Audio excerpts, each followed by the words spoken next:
അൽഹംദുലില്ലാഹി റബ്ബിൽ ആലമീൻ വല്ലാഖിബത്തു ലിൽ മുത്തഖീൻ വലാ ഉദ്വാന ഇല്ലാ അലൽ ളാലിമീൻ വഉസല്ലി വഉസല്ലിമു അലാ അഷ്റഫിൽ അംബിയാഇ വൽ മുർസലീൻ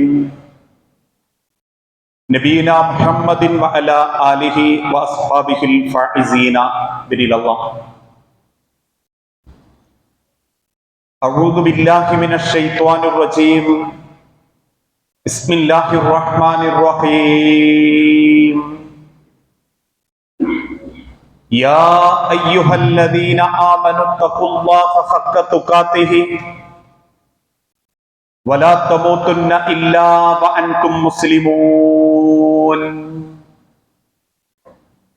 ബിസ്മില്ലാഹിർ റഹ്മാനിർ റഹീം. وَمِنَ النَّاسِ مَن يَقُولُ آمَنَّا بِاللَّهِ وَبِالْيَوْمِ الْآخِرِ وَمَا هُمْ بِمُؤْمِنِينَ.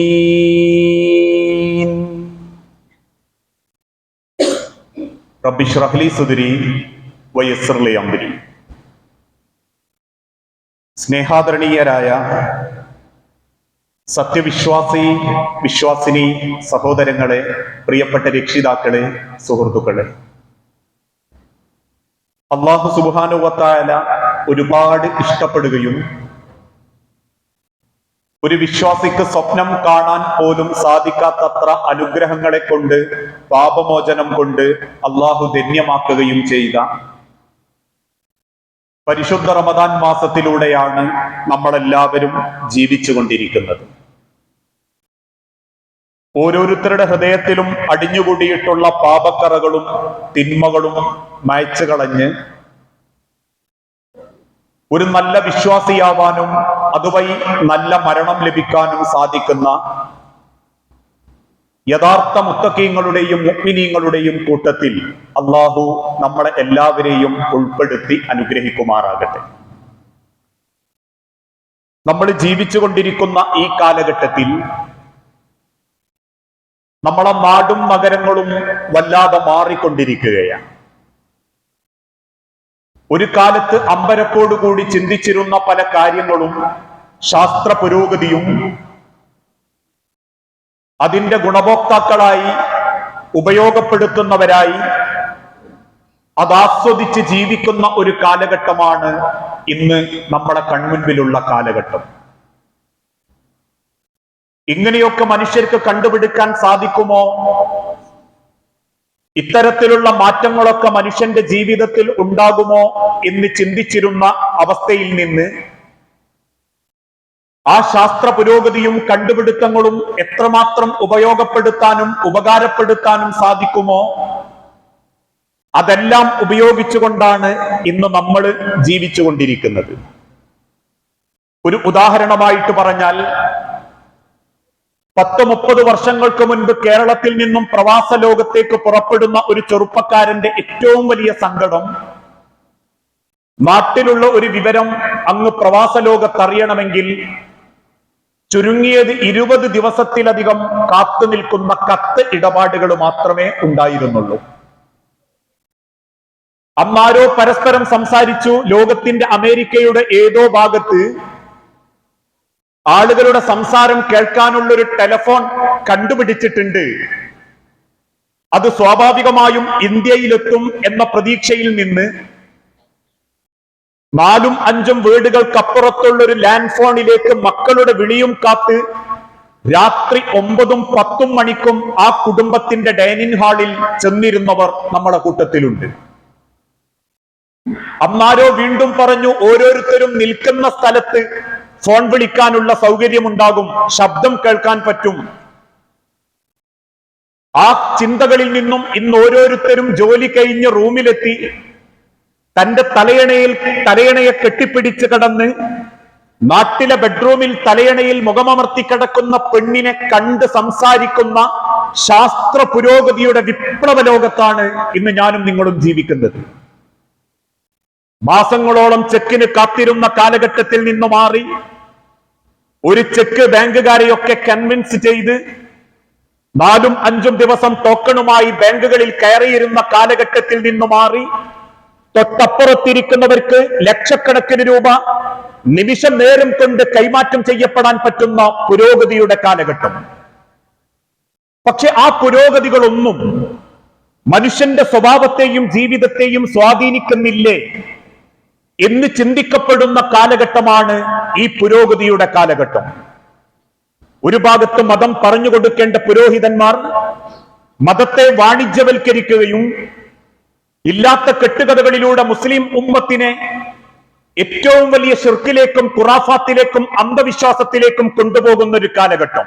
അതുകൊണ്ടാണല്ലോ ആകാശത്തു കൂടെ പറന്നു പോകുന്ന ഫ്ലൈറ്റ് അങ്ങ് മടവൂര് പിടിച്ചിറക്കി കയറിപ്പോകുന്ന ഷെയ്ഖിന്റെ കറാമത്ത് കേൾക്കുമ്പം തക്ബീർ വിളിക്കുന്നത് മുസ്ലിമീങ്ങളാണ്.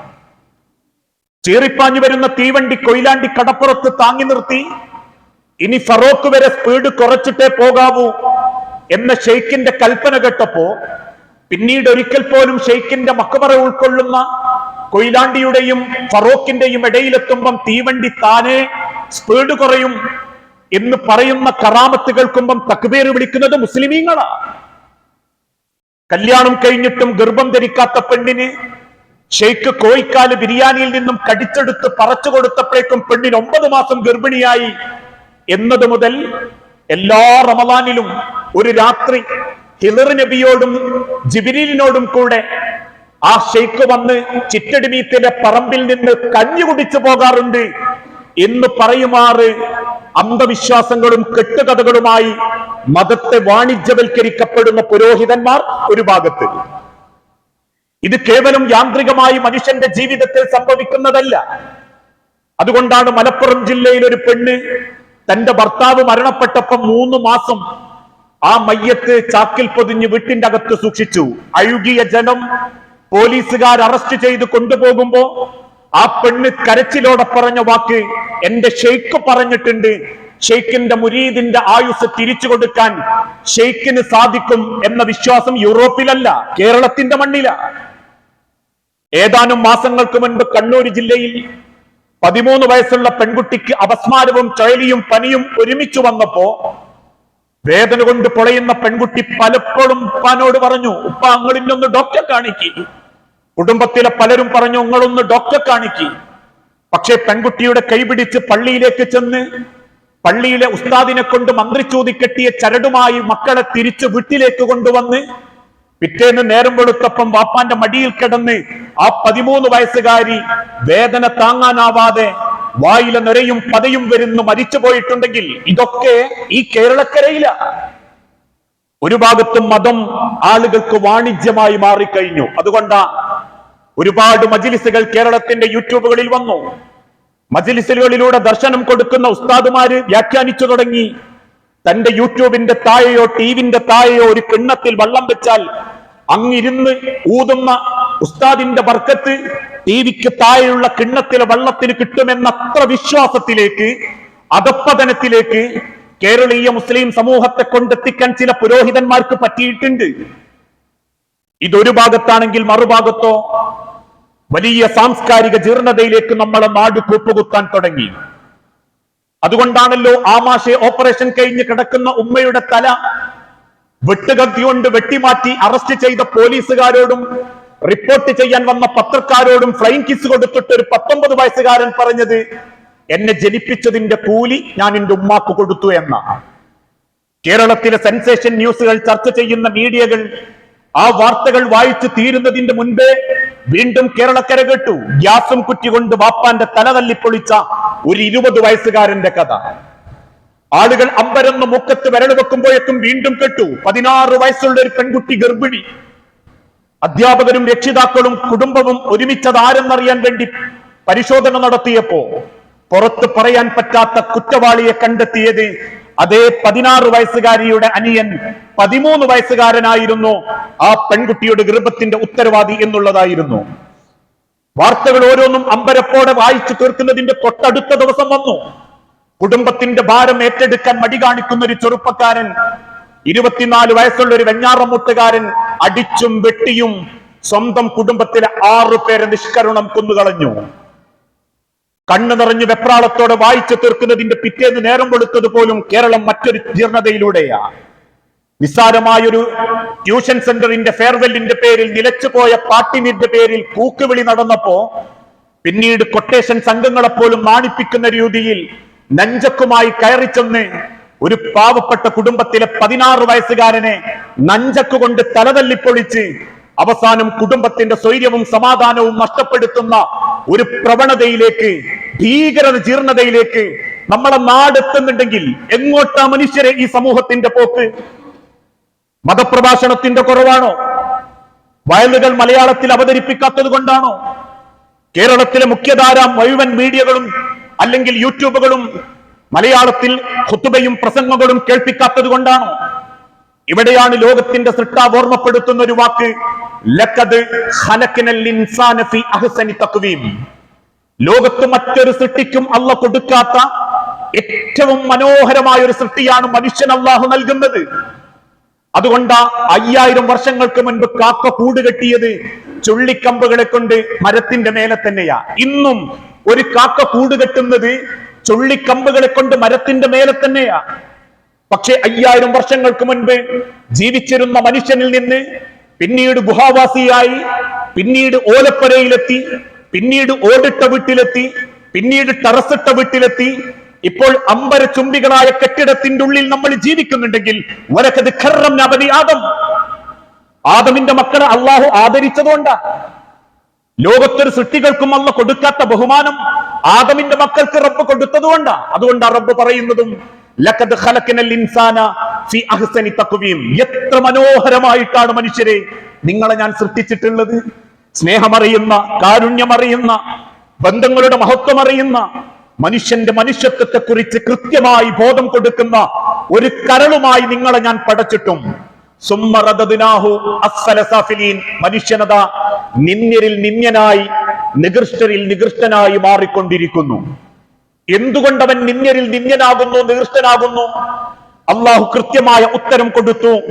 അവന്റെ ജീവിതത്തെ ചിട്ടപ്പെടുത്തേണ്ട വഴി അവൻ അവഗണിച്ചതിന്റെ പേരിൽ. അത് മാത്രമേയുള്ളൂ.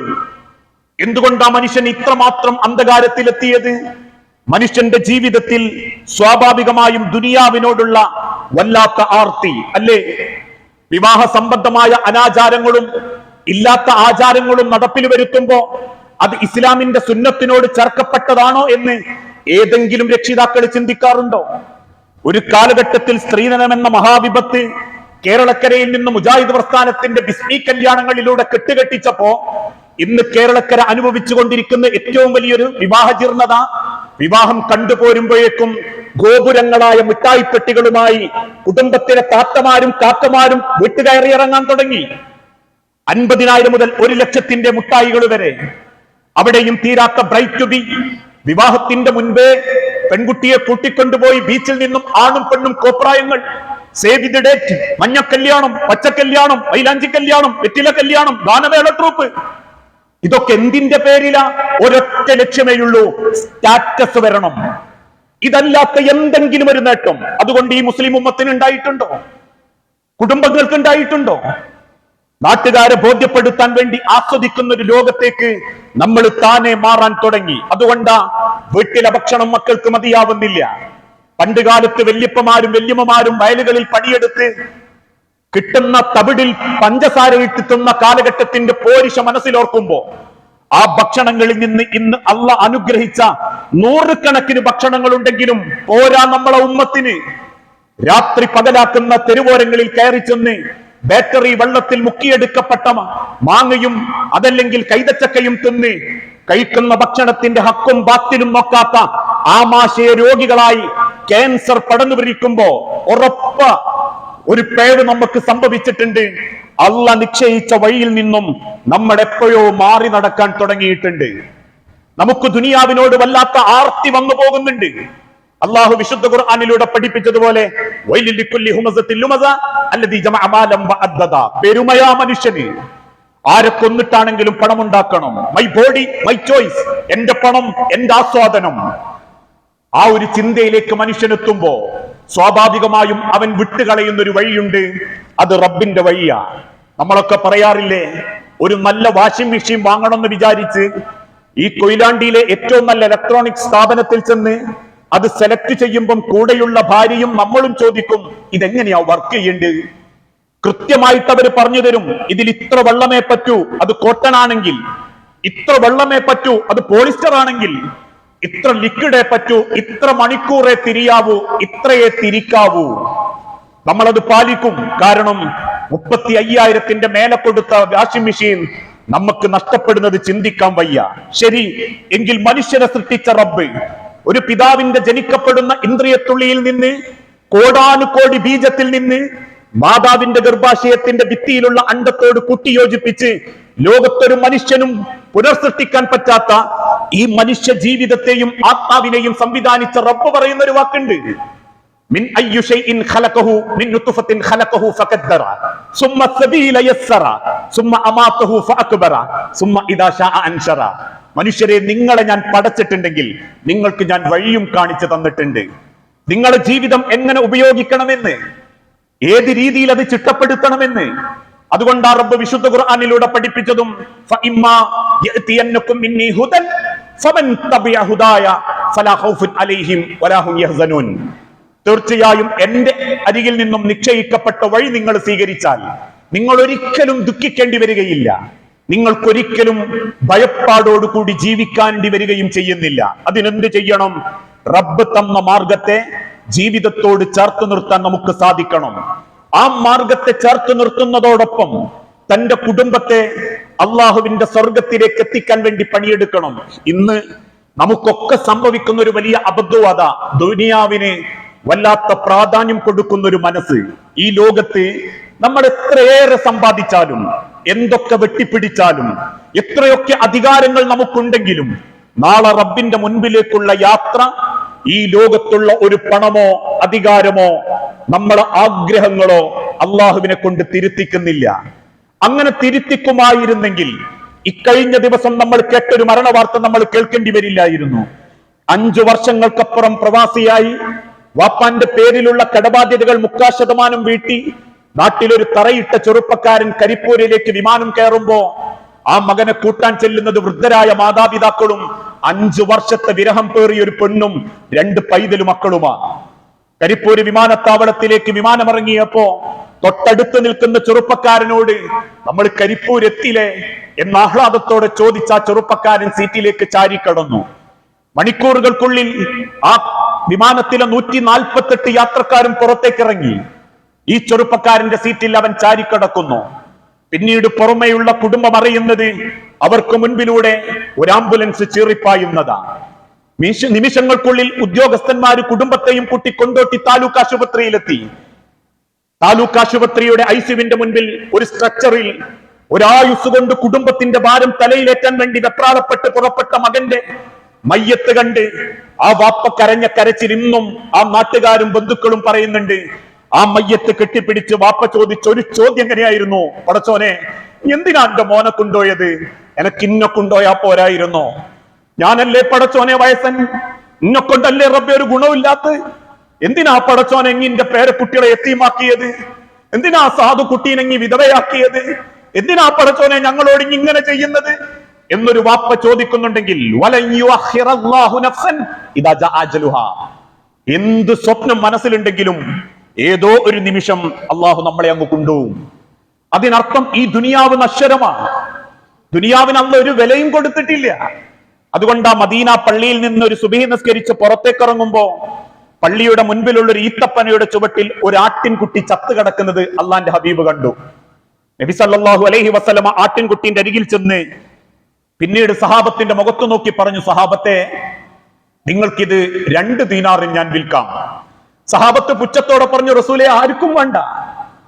റസൂലുള്ള വീണ്ടും തിരിച്ചു പറഞ്ഞു: എങ്കിൽ ശരി, വെറുതെ കൊണ്ടുപോയിക്കോളൂ.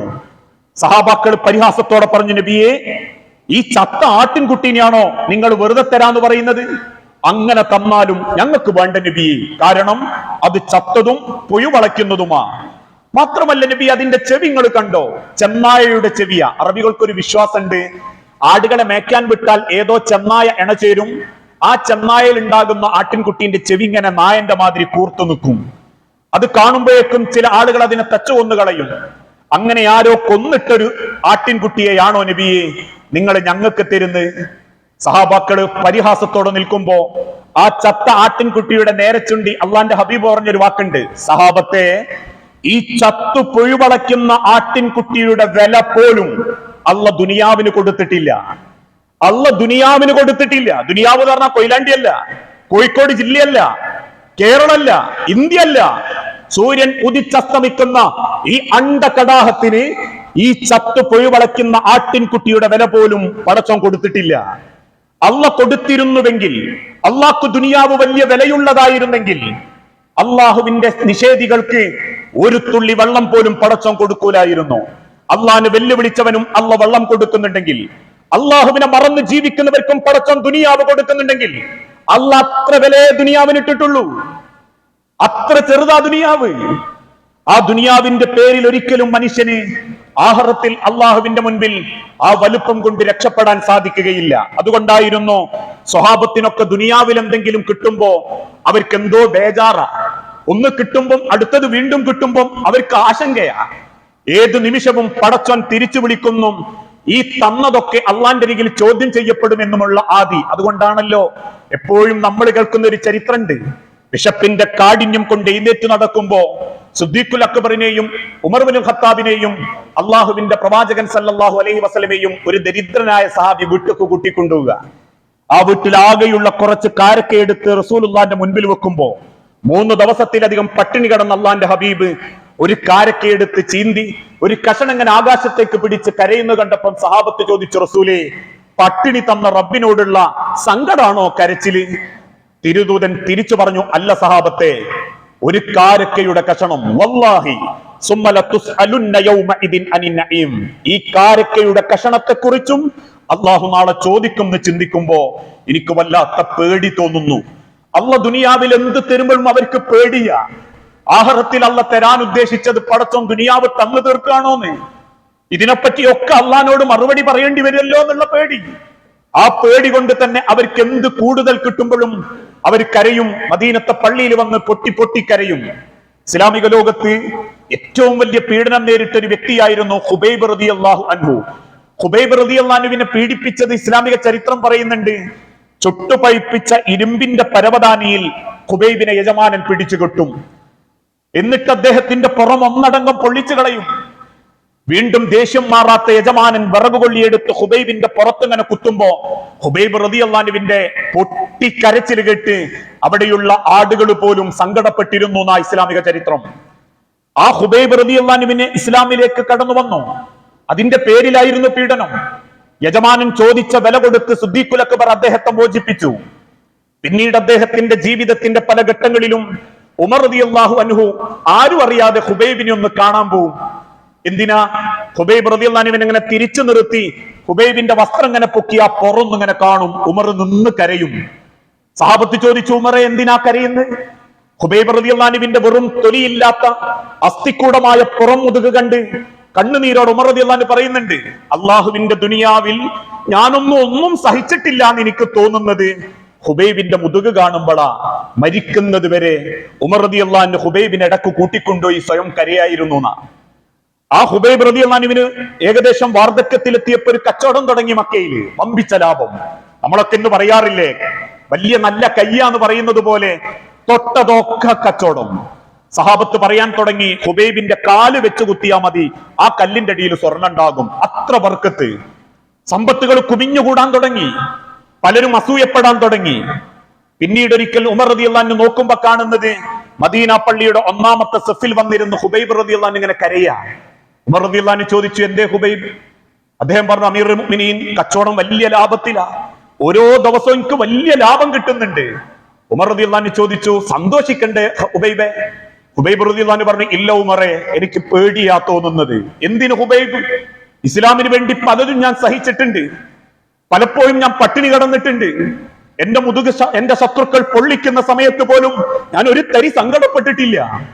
കാരണം ഇതൊക്കെ ഞാൻ സഹിച്ചത് എനിക്ക് അള്ളാഹുവിന്റെ സ്വർഗത്തിൽ ഒരു ഇടം കിട്ടാനാ. പക്ഷെ ഇന്ന് എനിക്ക് തോന്നുന്നു ഉമറെ, അള്ളാഹു സ്വർഗത്തിൽ തരാൻ ഉദ്ദേശിച്ചത് ദുനിയാവിൽ ലാഭമായിട്ടും ദുനിയാവായിട്ടും അള്ള തന്നു തീർക്കുകയാണോ എന്നെനിക്കൊരു പേടി തോന്നുന്നുണ്ട് ഉമറെ.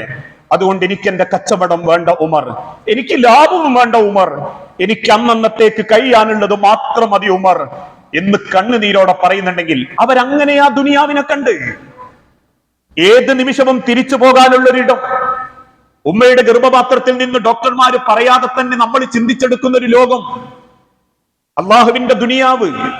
ആ ദുനിയാവിനെ പറ്റി അള്ളാഹ് വിശുദ്ധ ഖുർആനിലൂടെ പഠിപ്പിച്ചതും വല്ലാഖിറത്തു ഖൈറും വഅബ്ഖാ ബൽ തുസിറൂനൽ ഹയാത്തുദ് ദുനിയ. അവരിൽ പലരും ദുനിയാവിനാ പ്രാധാന്യം കൊടുക്കുന്നത്. അല്ലേ, ഒന്ന് ചിന്തിച്ചു നോക്കി. ഈ ദുനിയാവിലെ ഈ കാലഘട്ടത്തിന്റെ ഇടക്ക് നമ്മൾ എന്തൊക്കെ സമ്പാദിച്ചിട്ടുണ്ട് അള്ളാഹുവിന്റെ അരികിലേക്ക്.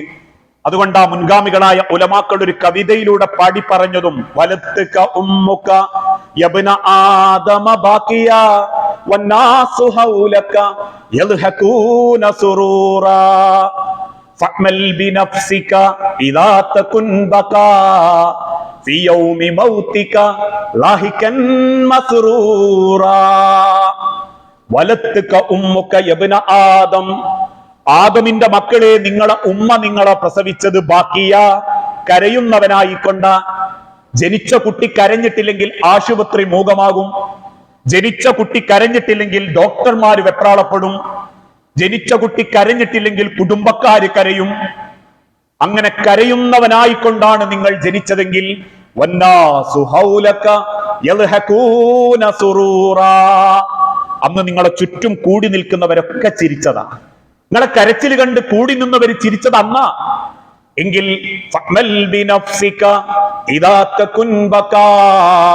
നിന്റെ ചുറ്റും ചിരിച്ചവരൊക്കെ കരയുന്ന ഒരു ദിനം വരാനുണ്ട്. നെഞ്ചു പൊട്ടി അവർ കരയുന്ന ഒരു നിമിഷം വരാനുണ്ട്.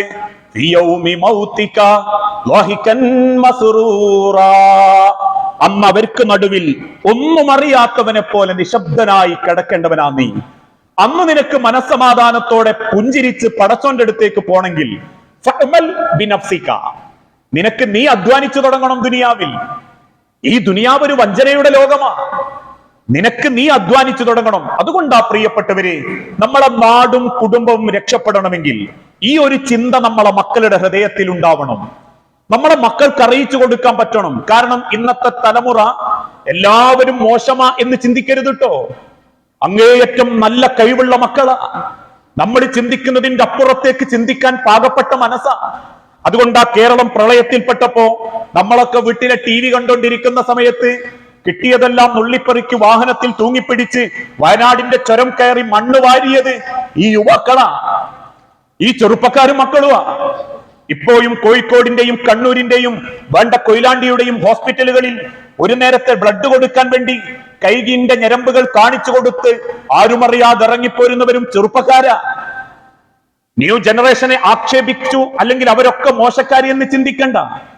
പാകാൻ അല്ലെങ്കിൽ മാറാൻ പാകപ്പെട്ട മനസ്സോടുകൂടി അവർ ജീവിക്കാൻ ആഗ്രഹിച്ച് കാത്തിരിക്കുമ്പോ അവർക്ക് കൃത്യമായ ദിശാബോധം കൊടുക്കുന്നിടത്ത് രക്ഷിതാക്കൾ പരാജയപ്പെട്ടു പലരും. ഒന്ന് ചിന്തിച്ചു നോക്കൂ. കഴിഞ്ഞ ഒരാഴ്ചന്റെ ഇടയ്ക്ക് ഒരു അരമണിക്കൂർ മക്കളെടുത്തിരുന്നവർ എത്ര പേരുണ്ട്? പ്രവാസ ലോകത്തു നിന്നും നാട്ടിലേക്ക് ഫോൺ വിളിക്കുമ്പോൾ മക്കളോട് മാത്രം ഒരു 20 മിനിറ്റ് 10 മിനിറ്റ് സംസാരിക്കുന്ന എത്ര രക്ഷിതാക്കളുണ്ട്? മകന്റെ യാത്രയെക്കുറിച്ചും വാഹനത്തെക്കുറിച്ചും അവന്റെ കൂട്ടുബന്ധങ്ങളെക്കുറിച്ചും ഇരുന്ന് സൗഹൃദത്തോടുകൂടി സംസാരിക്കുന്ന എത്ര പേരൻസ് ഉണ്ട്? ഞാൻ ആക്ഷേപിക്കല്ലോ, ചിന്തിച്ചു നോക്കണം. കാരണം ചെലവാക്കലും തിന്നാൻ കൊടുക്കലും അധ്വാനിക്കലും മാത്രമാ ജീവിതം എന്ന് തെറ്റിദ്ധരിക്കല്ലേ.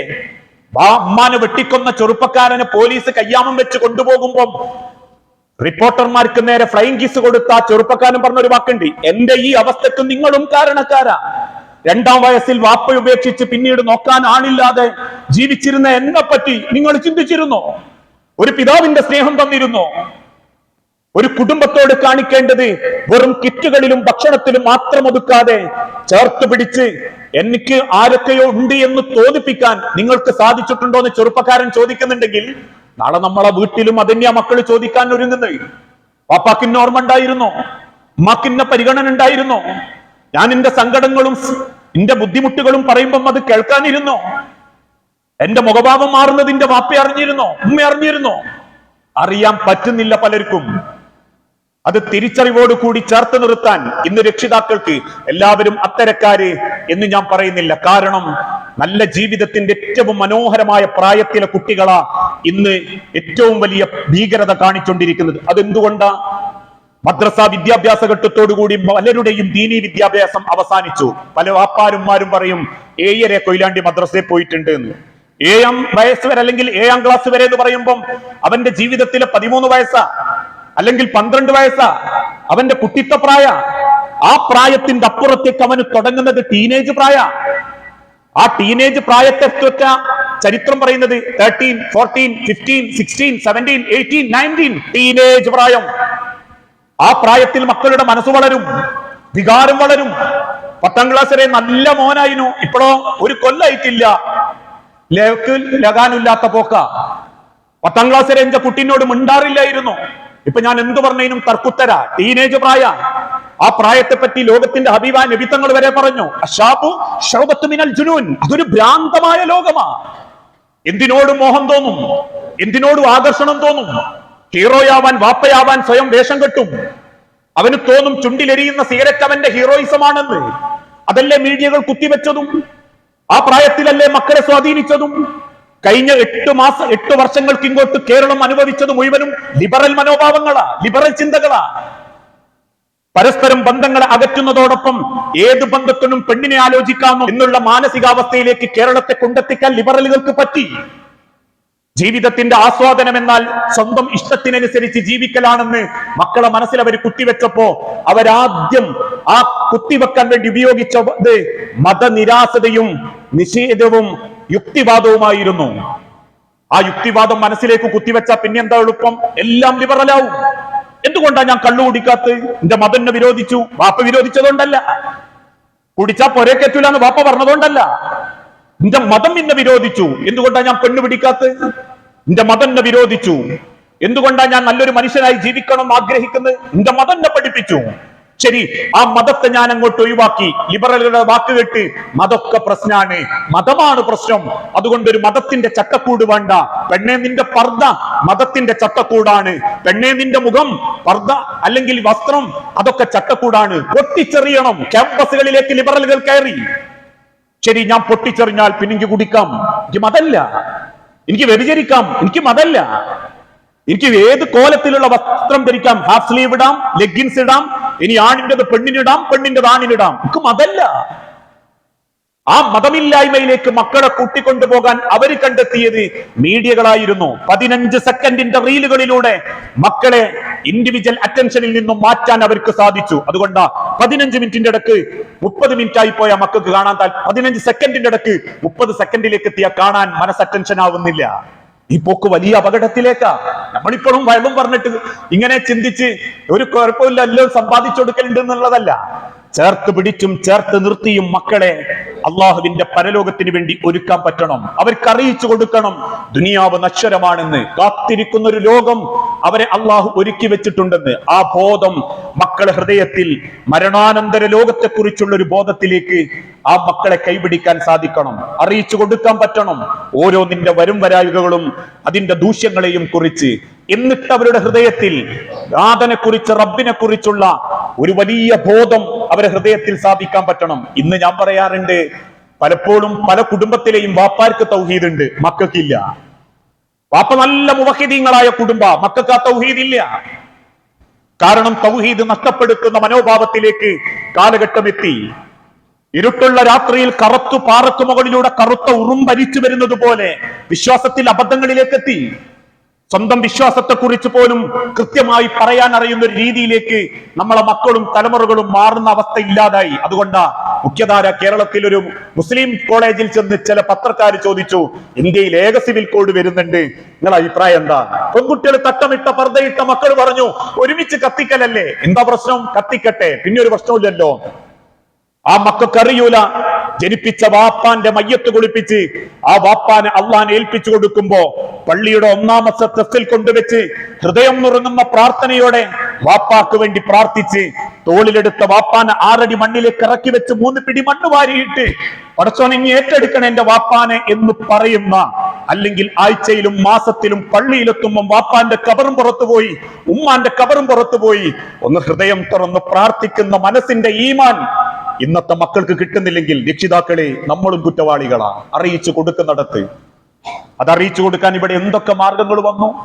കണ്ടിന്യൂസ് റിലീജിയസ് എഡ്യൂക്കേഷൻ, കേരളത്തിലെ വിദ്യാർത്ഥി പ്രസ്ഥാനത്തിന്റെ നേതൃസ്ഥാനത്ത് നിൽക്കുന്ന MSM, ഓരോ മക്കളെയും ക്യാമ്പസുകളിൽ നിന്ന് നന്മയുടെ കൈപിടിക്കുന്നവർ, പേനക്കത്തികൊണ്ട് സഹോദരന്റെ മാറിൽ ചിത്രം വരയ്ക്കുന്ന രാഷ്ട്രീയക്കാരന്റെ പാർട്ടിയോ ജീവിത രീതിയോ അല്ല ഇന്നതാ മക്കളെ പഠിപ്പിക്കുന്നത്. ഞാൻ പറയാറുണ്ട്, ഈ അടുത്തിറങ്ങിയ സിനിമാ പാട്ടുകളൊക്കെ ഒന്ന് നോക്കിങ്ങള്.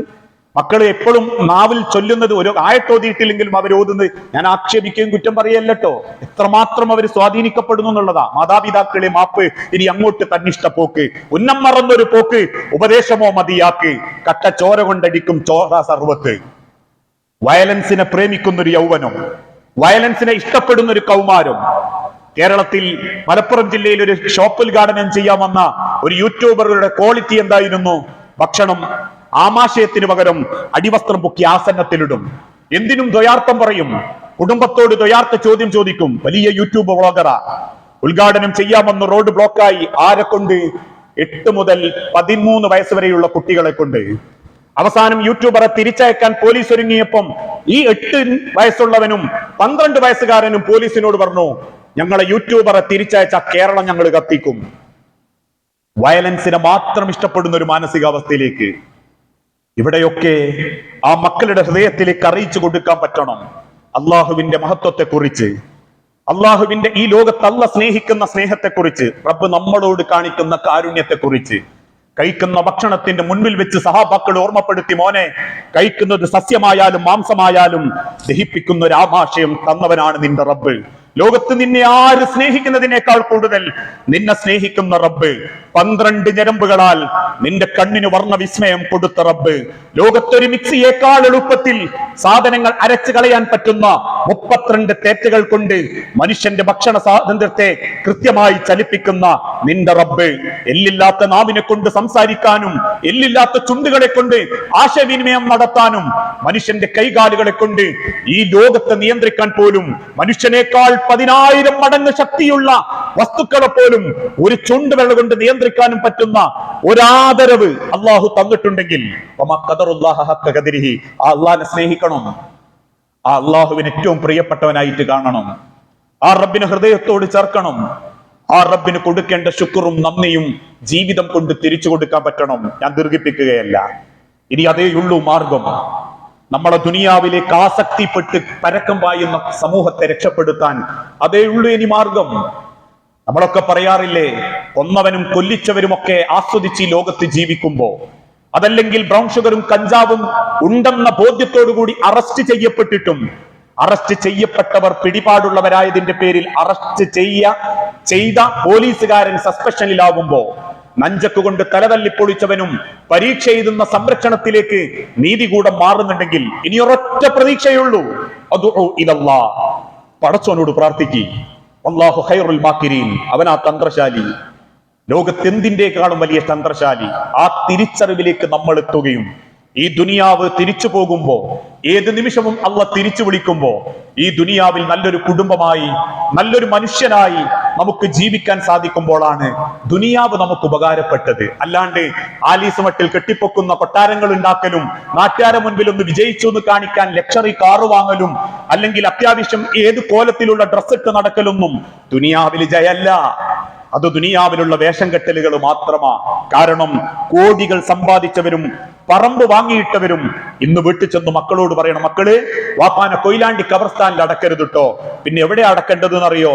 വാപ്പ വാങ്ങിട്ടൊരു 10-15 സെന്റില്ലേ, അതിന്റെ മൂലയില് ഒരു ഭാഗത്തൊരു 6 അടി കുത്തി വാപ്പാൻ അവിടെ കുഴിച്ചിടണം എന്ന് പറഞ്ഞാൽ, മറമാടണം എന്ന് പറഞ്ഞാ മറമാടൂല രക്ഷിതാക്കളെ. നിങ്ങളെ രക്ഷിതാക്കളെ ഒരുത്തനെയും വാപ്പയും മക്കള് എത്രയേറെ ആഭരണങ്ങളുണ്ടെങ്കിലും ഉമ്മാക്ക് ഏറ്റവും പ്രിയപ്പെട്ടത് കൈത്തിലിട്ടിരുന്ന അല്ലെങ്കിൽ കയ്യിലിട്ടിരുന്ന സ്വർണ്ണായിരുന്നു എന്ന് പറയുമ്പോൾ, ഉമ്മ മരിച്ച ഉമ്മാന്റെ കവറിലേക്ക് ആ സ്വർണ്ണം അങ്ങിടണേ എന്ന് പറഞ്ഞാ ഒരു മക്കളും ആ കവറിലേക്ക് സ്വർണ്ണം ഇടൂല. ഇന്ന് ഭാര്യന്റെ കയ്യിലുള്ള സ്വർണം മറ്റേതോ വല്യമ്മാന്റെ കയ്യിലുണ്ടായിരുന്നതാ. ആ വല്യമ്മ മരിച്ചപ്പം കൊയിലാണ്ടി ഏതോ സ്ഥാപനത്തിൽ അവർ കൊണ്ടുപോയി വിറ്റതാ.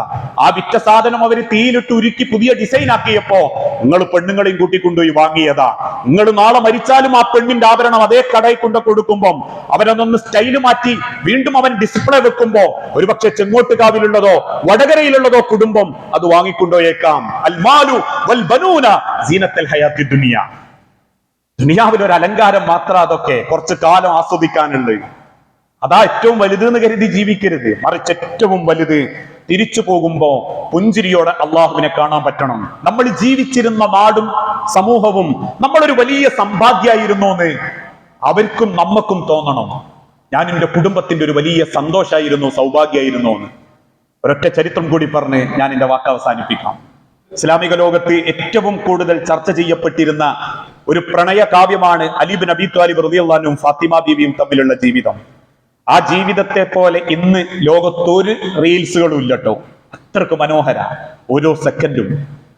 മരണത്തിന്റെ കുറച്ച് ദിവസങ്ങൾക്ക് മുൻപ് ഫാത്തിമ ബീവി അലി ഇബ്നു അബീ ത്വാലിബ് റളിയല്ലാഹു അൻഹുവിന്റെ മടിയിൽ തലവെച്ച് ഇങ്ങനെ കിടക്കുന്നുണ്ട്. അങ്ങനെ കിടക്കുമ്പോൾ പെട്ടെന്ന് ഫാത്തിമ ബീവിന്റെ കണ്ണിങ്ങനെ നിറയും. അലി ഇബ്നു അബീ ത്വാലിബ് ചോദിക്കും, എന്തേ ഫാത്തിമ? ഫാത്തിമ ബീവി ചോദിക്കും, അലി, ഞാൻ മരിച്ചാൽ നിങ്ങൾ വേറെ കെട്ടുവോ? ഞാൻ മരിച്ചാൽ നിങ്ങൾ വേറെ കെട്ടുവോ? പെട്ടെന്ന് ചോദ്യം കേട്ട അലി റളിയല്ലാഹു അൻഹു ഞെട്ടിപ്പോവും. എന്നിട്ട് ചോദിക്കും, എന്താ ഫാത്തിമ അങ്ങനെ? നിങ്ങൾ പറ അലി, ഞാൻ മരിച്ചാൽ നിങ്ങൾ വേറെ കെട്ടുവോ? അലി റളിയല്ലാഹു അൻഹു ഇങ്ങനെ കണ്ണീരുമായിട്ടിരിക്കുമ്പോ ഫാത്തിമ ബീവി അലീനെ അങ്ങനെ കവിളിലേക്ക് ചേർത്ത് പിടിച്ചൊരു ഉമ്മ കൊടുത്തിട്ട് പറയും, അലി, നിങ്ങൾ കെട്ടണം, ഞാൻ മരിച്ചാൽ നിങ്ങൾ കെട്ടണം. പക്ഷെ കെട്ടുന്നത് നിന്റെ മൂത്ത ജ്യേഷ്ഠത്തി സൈനബയുടെ മകൾ യമാമനെ ആയിരിക്കണം. നബി സല്ലല്ലാഹു അലൈഹി വസല്ലമയുടെ ആദ്യ മകൾ സൈനബ, രണ്ടാമത്തെ റുഖിയ, മൂന്നാമത്തെ ഉമ്മ കുൽസൂം, നാലാമത്തെ ഫാത്തിമ ബീവി. ഈ ഫാത്തിമ ബീവി പറയാണ്, എന്റെ മൂത്ത ഏട്ടത്തി സൈനബ റളിയല്ലാഹു അൻഹാന്റെ മകൾ യമാമ റളിയല്ലാഹു അൻഹാനെ നിങ്ങൾ കെട്ടാവും, വേറെ എവിടെയും പോയി കെട്ടരുത്. അലി ഇബ്നു അബീ ത്വാലിബ് അമ്പരപ്പോടെ ചോദിക്കും, എന്തിന് ഫാത്തിമ? ഫാത്തിമ ബീവി പൊട്ടിക്കരഞ്ഞിട്ട് പറയും, അലി, നിങ്ങളെപ്പോലുള്ള ഒരാളിന്റെ കുടുംബത്തിൽ വേണം അലി. നിങ്ങളെ ഞാൻ വേറൊരു കുടുംബത്തിന് വിട്ടുകൊടുക്കൂല അലി. നിങ്ങളെപ്പോലെ കുടുംബം സ്നേഹിക്കുന്ന, നിങ്ങളെപ്പോലെ മക്കളെ സ്നേഹിക്കുന്ന, നിങ്ങളെപ്പോലെ ആഹാരം സ്നേഹിക്കുന്ന, നിങ്ങളെപ്പോലെ ഭാര്യയെ സ്നേഹിക്കുന്ന, നിങ്ങളെപ്പോലെ സമൂഹത്തെ സ്നേഹിക്കുന്ന ഒരു മനുഷ്യൻ പുറത്തു പോകരുത് അലി. നിന്റെ കുടുംബത്തിൽ നിന്നല്ലാണ്ട് നിങ്ങൾ വേറെ കെട്ടിയാൽ നിങ്ങൾ ആ കുടുംബത്തിൽ പോകും. എനിക്ക് സൈക്കൂൽ അലി. നിങ്ങളെപ്പോലത്തെ ഒരു നല്ല മനുഷ്യൻ നിന്റെ കുടുംബത്തിൽ വേണം അലി. അലി റളിയല്ലാഹു അൻഹു പൊട്ടിക്കരയുമ്പോൾ ഫാത്തിമ ബീവിയും പൊട്ടിക്കരഞ്ഞ് അണച്ചുകൂട്ടി പിടിക്കുന്ന. പിന്നീട് ഫാത്തിമ ബീവി ദിവസങ്ങൾക്കുള്ളിൽ മരിച്ചു പോകുന്നുണ്ട്, വഫാത്താകുന്നുണ്ട്. പിന്നീട് അലി റളിയല്ലാഹു അൻഹു വർഷങ്ങൾക്ക് ശേഷം കല്യാണം കഴിക്കുന്നത് ഇതേ യമാമനെ തന്നെ. രണ്ട് കല്യാണം അലി ഇബ്നു അബീ ത്വാലിബ് കഴിച്ചിട്ടൊന്ന് ഫാത്തിമ ബീവി, രണ്ടാമത്തെ യമാമ. ഞാൻ ഈ ചരിത്രം പറയുന്നത് എന്തിനാണെന്നറിയോ? ഫാത്തിമ ബീവി പറയുന്ന ഒരു വാക്കില്ലേ, അലി, നിങ്ങളെപ്പോലെ ഒരാൾ എന്റെ കുടുംബത്തിൽ വേണം അലി. എനിക്ക് എന്റെ കുടുംബത്തിന് കിട്ടിയ ഒരു സൗഭാഗ്യങ്ങൾ. ഇനി നമ്മളൊന്ന് വീട്ടിൽ പോയി ചോദിച്ചു നോക്കി, ഇന്ന് രാത്രി അല്ലേ ഞാൻ മരിച്ചപ്പോ പെണ്ണുങ്ങൾ ചോദിക്കാം നമ്മളോട്, നിങ്ങൾ വേറെ കെട്ടുവോ? നമ്മളിങ്ങനെ മുക്കി മൂളിയൊക്കെ ഇരിക്കുമ്പോൾ തന്നെ ആദ്യം പറയും, കെട്ടിക്കോളി, എന്റെ കുടുംബത്തിൽ നിന്ന് കെട്ടണ്ടേ, നിങ്ങളെ ഞാനോ സഹിക്കേണ്ടി സഹിച്ചു. ഇനി തിരിച്ചു അങ്ങോട്ടാണെങ്കിൽ ആലോചിച്ച് നോക്കി, മനസ്സുകൊണ്ട് ഇങ്ങനെ ആലോചിക്കോളൂ പറയും, നിങ്ങൾ എന്റെ കുടുംബത്തിൽ തന്നെ കെട്ടണം കേട്ടോ, എന്റെ കുടുംബക്കാരെയിൽ എന്നെ കെട്ടണം എന്ന് പറഞ്ഞാൽ നമ്മളെ മനസ്സുകൊണ്ട് എന്താ ആലോചിക്കാം, എന്നെ തന്നെ കെട്ടിക്കുടുങ്ങി, ഇനിയിപ്പൊ എന്റെ കുടുംബത്തിലേക്ക് ഇനിയോ. ഇത് മനുഷ്യന്റെ വ്യക്തിത്വമാണ്, ഒരു മനുഷ്യന്റെ സ്വയം വ്യക്തിത്വമാണ്. അള്ളാന്റെ ഹബീബ് അത്രേ പറഞ്ഞിട്ടുള്ളൂ, നിങ്ങൾക്ക് വില വേണ്ടത് അവനാന്റെ കുടുംബത്തിലാണ്, നാട്ടിലല്ല, സമൂഹത്തിലല്ല, പദവിയിലും പത്രാസിലും അല്ല. അതൊക്കെ നിങ്ങൾക്ക് കിട്ടുന്നുണ്ടെങ്കിൽ നിങ്ങൾ ദുനിയാവ് ആഗ്രഹിച്ചതുകൊണ്ടാ, ദുനിയാവിൽ നിങ്ങൾ എന്തോ മായത്തപ്പെട്ടു പോയതുകൊണ്ട്. നാളെ പടച്ചോന്റെ അടുത്തേക്ക് പോകുമ്പോൾ സ്വന്തം വീട്ടിൽ നിന്ന് ഒരു നല്ല വാക്കും നല്ല സ്വഭാവവും കിട്ടി തിരിച്ചു പോകാൻ പറ്റിയ ഓൻ ആഹാരത്തെ സ്നേഹിച്ചോനാ. ദുനിയാവ് നമ്മളെ വഞ്ചിച്ചിട്ടുണ്ടോ അല്ലേ എന്നുള്ളത് നമ്മൾ സ്വയം ചിന്തിക്കുക. അള്ളാഹു അനുഗ്രഹിക്കുമാറാകട്ടെ. അള്ളാഹുവെ, അറിഞ്ഞുമറിയാതെയും ചെയ്തു കൂട്ടിയിട്ടുള്ള എല്ലാ പാപങ്ങളും പുറത്ത് നിന്റെ സ്വർഗത്തിൽ ഇതേ രൂപത്തിൽ നീ ഞങ്ങളെ ഒരുമിപ്പിച്ചു കൂട്ടണമേ. അതാ മക്കളില്ലാതെ ഒരുപാട് കുടുംബങ്ങൾ പരീക്ഷിക്കപ്പെടുന്നുണ്ട്. മക്കളെന്ന് അനുഗ്രഹം നൽകി ഓരോ കുടുംബങ്ങളോടും നീ കാരുണ്യം കാണിക്കണമേ. ചെറുതും വലുതുമായ പല അസുഖങ്ങളിലും ബുദ്ധിമുട്ടുന്നവരുണ്ട് റബ്ബേ. ഞങ്ങളിൽ എളുപ്പം ശിഫ നൽകി ആഫിയത്തോടെ ദീർഘായുസ്സോടെ ജീവിക്കാൻ ഞങ്ങൾക്ക് ഓരോരുത്തർക്കും തൗഫീഖ് നൽകണമേ. അല്ലാഹുമ്മ ഗ്ഫിർ ലിൽ മുഅ്മിനീന വൽ മുഅ്മിനാത്ത് المسلمين والمسلمات الأحياء منهم والأموات إنك مجيب الدعوات يا قاضي الحاجات. اللهم أعز الإسلام والمسلمين وأذل الشرك والمشركين. اللهم أجرنا من النار، اللهم أجرنا من النار، اللهم أجرنا من النار. അല്ലാഹുവേ, ഗസയിലടക്കം ഏറെ പീഡിപ്പിക്കപ്പെട്ടുകൊണ്ടിരിക്കുന്ന ഞങ്ങളുടെ സഹോദരങ്ങൾക്ക് സമാധാനവും സന്തോഷവും നൽകി ഏറ്റവും വലിയ വിജയത്തിലേക്ക് ഞങ്ങളുടെ സഹോദരങ്ങൾക്ക് നീ തൗഫീക്ക് നൽകണമേ. നാഥാ, ഈ ദുനിയാവ് വഞ്ചിക്കാത്തവരുടെ കൂട്ടത്തിൽ ഉൾപ്പെടാനും നിന്നെ ഇഷ്ടപ്പെടുന്ന നല്ല ഹൃദയത്തിന്റെ ഉടമകളായി ജീവിച്ചു മരിക്കാനും ഞങ്ങൾക്ക് ഓരോരുത്തർക്കും നീ തൗഫീക്ക് നൽകണമേ. വസല്ലല്ലാഹു അലാ നബീന. അസ്സലാമു അലൈക്കും വറഹ്മത്തുള്ളാഹി.